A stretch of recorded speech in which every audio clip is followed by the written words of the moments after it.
ሰላም ሰላም ቤተሰብ እንዴት ናችሁ? ደህና ናችሁ ወይ? ከኔ ጋር ሁሉ ሰላም ነው። እናንተ እንዴት ናችሁልኝ? እና እኔ ደህና ነኝ፣ በጣም ደህና ነኝ። ልጆችዬ እንዴት ናችሁ? ላይክ፣ ሼር፣ ኮፒ ሰብስክራይብ ማድረግ እንዳትረሱ ማሮች። አበረታቱኝ፣ ያበረታቱኝ። እና ቲማቲም ለሰውናችን ብዙ ጥቅም እንዳለው እናውቃለን። መቼም ቲማቲም ምንም ያውቅ የለም ውዶች። እና አሁን ላይ ደግሞ ቲማቲም ማለት ነው ራሳችን በምንሰራቸው ስራዎች ወይም በአመጋገብ ስህተት በምናደርጋቸው ነገሮች የቲማቲምን ጥቅምን የሚያጡ ነገሮች አሉ። እነዚህን የቲማቲም ጥቅም የሚያጡ ነገሮች በቅደም ተከተል እናያቸዋለን። እና የቲማቲምን ጥቅም የሚያጡ ነገሮች አንደኛ ከመጠን በላይ ማብሰል ማለት እሳት ላይ ጥደን ከመጠን በላይ ማብሰል ማለት ነው።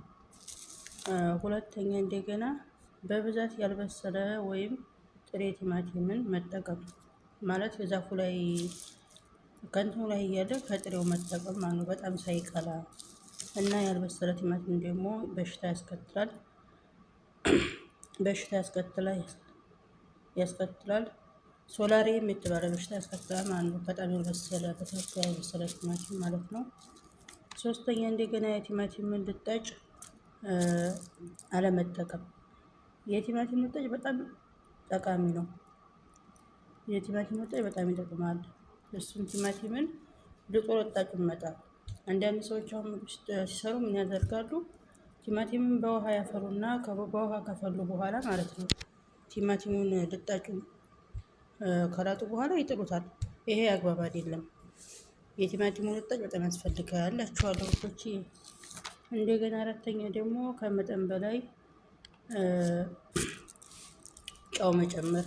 ቲማቲም ራሱ ጨዋማ የሆነ የአትክልት አይነት ነው። ስለዚህ ከመጠን በላይ ጨውን ጨምሮ መጠቀም ደግሞ ሶዲየም ከመጠን በላይ በሰውናችን ውስጥ ይሆናል። ሶዲየም ደግሞ ታውቃላችሁ የጨው ስለሆነ ማለት ነው። እና ሶዲየም ከመጠን በላይ ከሆነ የሶዲየም መጠን ከመጠን በላይ ከሆነ የደም ግፊት መጨመር፣ ሰውናችን የደም ግፊት እየጨመረ ይሄዳል።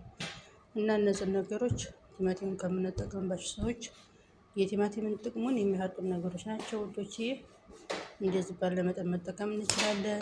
ቲማቲም በአግባቡ መጠቀም እንችላለን። ቲማቲም በመጠኑ በአግባቡ ከተጠቀም ለሰውናችን በጣም ፈዋስና አስፈላጊ ነው እላችኋለሁ ውዶቼ።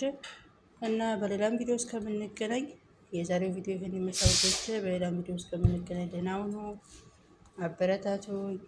ላይክ፣ ሼር፣ ሰብስክራይብ ማድረግ እንዳትረሱ ማሮች። እና በዛሬው ቪዲዮ ይህን ይመስላል። በሌላም ቪዲዮ እስከምንገናኝ ደህና ዋሉ፣ ደህና ሁኑ ባይ